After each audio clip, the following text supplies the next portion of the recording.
Mike. Oh my god, it's working on it. That's me. Oh my god, I'm so happy to hear from you. I finally get to hear your voice. You've been commenting on my videos for years now. Yeah, it's been a long time. Yes. Oh my god, Mike. I love your channel. I love how you tell the truth. I need you to know about Alberta because we are in the shit can right now. So what's happening? Okay, so apparently 50,000 jobs were lost I think it was 50,000 jobs were lost in Canada, but I know we lost at least 10,000 jobs in Alberta. In the oils? From the pipe? And the oils? Yes. So real jobs. So we're talking real jobs were lost. Yes, not just part-time jobs. Oh god. Okay, continue. Yeah. So, basically, the MDP doesn't really care about the trans pipeline type of thing. They don't like oil. They want some kind of, I don't know if you heard, energy efficient. Our premier doesn't really care about the trans pipeline. I don't know. She's kind of a socialist type of thing. She's not helping our economy. So a lot of tradesmen, because Alberta has a lot of tradesmen, right? Right. Tradesmen, engineers. Now they're working as a safety watch or flagging with me because I flag 3 days a week here in Edmonton. Yeah. So a lot of them went from making $45 an hour. One of them was saying he was making $140,000 a year last year as an electrician. Now he's making the same as me, $20 an hour. Wow. Yes. Okay. So okay. all the tradesmen I know, because I work as a safety watch as well. I worked as a safety watch with Suncor. Out of work. Even their non-union guys, very little work. Union, non-union, everyone is at a standstill. I also work as a waitress at a strip club. No one's tipping. No one's coming in. Like there'd be like 7 guys in the entire club for the entire last night. Wow. Yes. That's gotta hurt. Rent is cheap. Yes, rent is cheap, but no one has money. Yes. There is no money. No one has money. Yeah, rent is cheap because there's no money. I have friends of mine who used to be strippers and waitresses. They went and gotten a second job at Tim Hortons. I have a friend who was a journeyman welder. He's a security guard at the mall, and he makes $18 an hour. Wow. Yeah, he was a journeyman welder, actually a Red Seal welder. Holy, that's that's super high end. Yes. So our house is coming down because no one has the money. Like when I moved out of my old apartment downtown Edmonton, yeah. My landlord offered me the house. She's like, you can take over the mortgage, blah blah blah blah, for my little box apartment, which I love. I love my apartment. It was only $750 a month. She wanted me to take over the mortgage and keep paying $750 a month and own the house. I'm like, you know what? No, plumbing sucks here. Yeah. You cost you $1,000 to fix the plumbing. You won't do that. So I don't want to own a house at this point right now. I'm too broke. Yeah. So about Edmonton, about Alberta, a lot of people losing their houses. Okay. I know you talked about Calgary for a bit on the show, because people from Vancouver are moving to Calgary.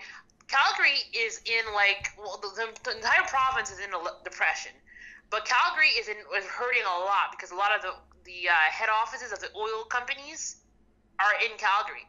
So those guys are not working. Ooh.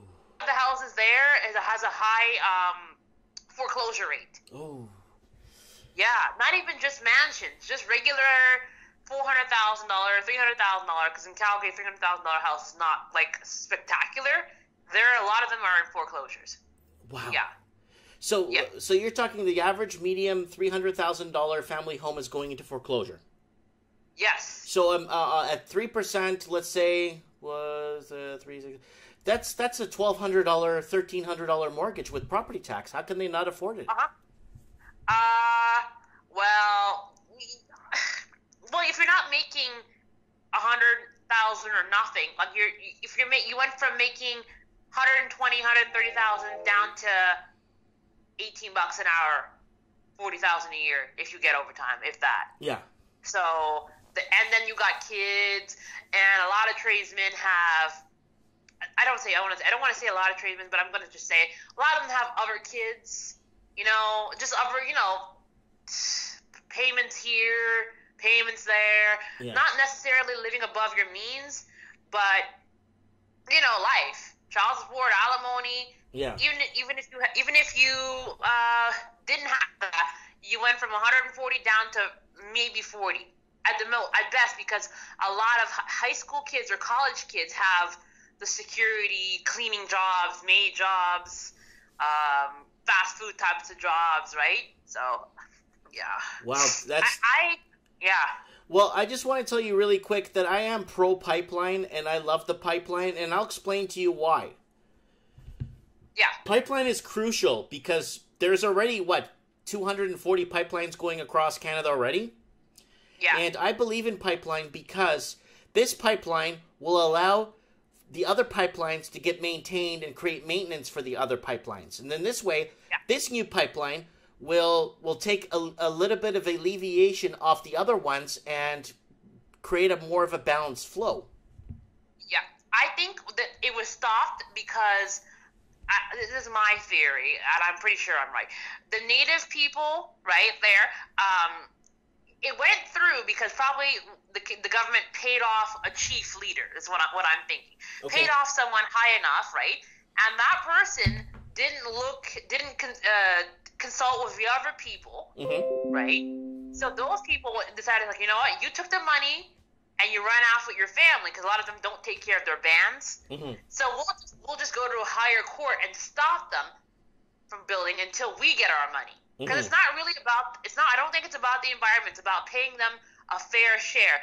Because if they started something like, you know what, if you start to build a pipeline, you got to hire 50% Aboriginal or 20% Aboriginal, whatever. They wouldn't do it. They wouldn't go for it because I don't want to say anything racist, but it's about getting a big check.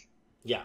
I think that's what it is. It's about getting big. It's not because of the environment, this and that. It's about getting a big enough check to shut them up. Because I'm probably sure some other band leader got a check and didn't share enough with them. Yeah. You understand what I'm trying to say? It's bureaucracy. It's behind the doors, but bureaucracy that happens that we don't get wind of, right? Yeah, but that's my idea, because when I'm reading about it, I'm like, how is it we go through like 15 years plus of negotiations, all of a sudden we didn't consult with the right people. So we're talking to the wrong people for 15 years, the wrong native person, and that native person took a huge check and probably didn't help this ban or this treaty or these people. It's all, it is bureaucracy. And what else did I want to say? See, about Vancouver, I don't know. Here's the thing: I don't understand why the Chinese people aren't buying in Alberta. Not that I don't want them to. You know what it is? It has a lot to do with weather. It has a lot to do with it has a lot to do with the plummeting prices. A lot of the investors want to invest in places where the prices are more stable, where in Alberta you get a crash every couple of years. Okay, that's why. Yeah, in Vancouver, they haven't had a crash since, I think, well, it wasn't really a crash in 07 and 08, but it dipped, and it kind of picked itself up really fast. And the same thing in Toronto. Toronto is an untapped market, so the average house before the foreign investors went in, the average house was still in and around $330,000. Now it's over $1 million, right? So, and the average person in Toronto is maybe making $50,000-$60,000 a year. Yeah, the Ontario and BC, which is really the most bizarre thing, those two provinces don't pay. Exactly. So I don't understand. People in Vancouver are making less than I'm making, and you're sharing a 2-bedroom with 5 people or something like that. Yeah. Like my rent for a 2-bedroom is $1,000. And some people are like, I have a friend from Vancouver. She's like, she says a 2-bedroom is like $3,000 and $2,500, something outrageous. And I'm like, does anyone there make that? She's like, no, it's just for the lifestyle. What lifestyle? I don't know. But here in Alberta, it's like our jobs are union regular things. It's just, and everyone's hurting. I think from watching the news and talking to some few police officers I know, crime has gone up because people are hungry. Yep. People are hungry. A lot of break-ins, a lot of like thievery in Edmonton, Alberta, Edmonton and Calgary. I know that for sure. The crimes have gone up because people don't have it. And so I have a finance diploma, so I kind of understand, but a little bit of what's going on. And I would still say the best way to go is to get a trade, even though right now a lot of tradesmen are out of work. But a lot of my friends with degrees in accounting and finance and marketing are working the same jobs as me, waitressing, cleaning houses, temp agencies. We're all making maybe $15 to $20 an hour.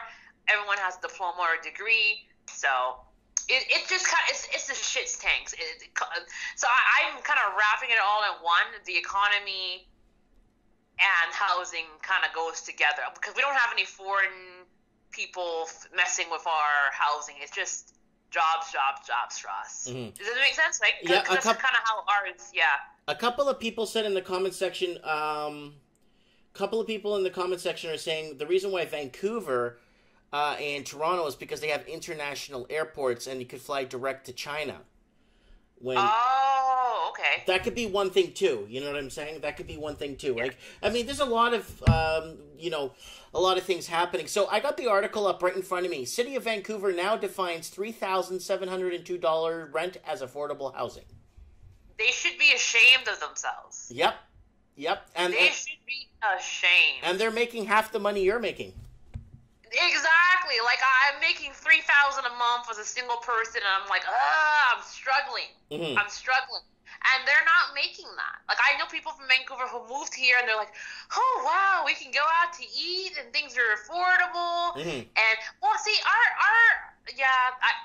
don't get it. I don't like how our government wants to import more Chinese people. Mm-hmm. And I have friends who are very liberal. Like at the club, I don't know what it is. Girls get very liberal. You're being racist. Like, I was like, if they're coming in, 500,000 people are coming in to do what? To inflate the GDP or whatever. And then I'm going off. And then I was reading an article a friend of mine sent me about how the government is giving new interest-free loans to refugees or immigrants. Mm-hmm. So if you're a refugee, if you're an immigrant, and you want to start your own business, you get an interest-free loan. Yeah. And if you're Canadian, you can't even get welfare because you have too much money. I had $2,000 in my account. I'm like, let me just try this out. Let's see if they give me an extra $1,000.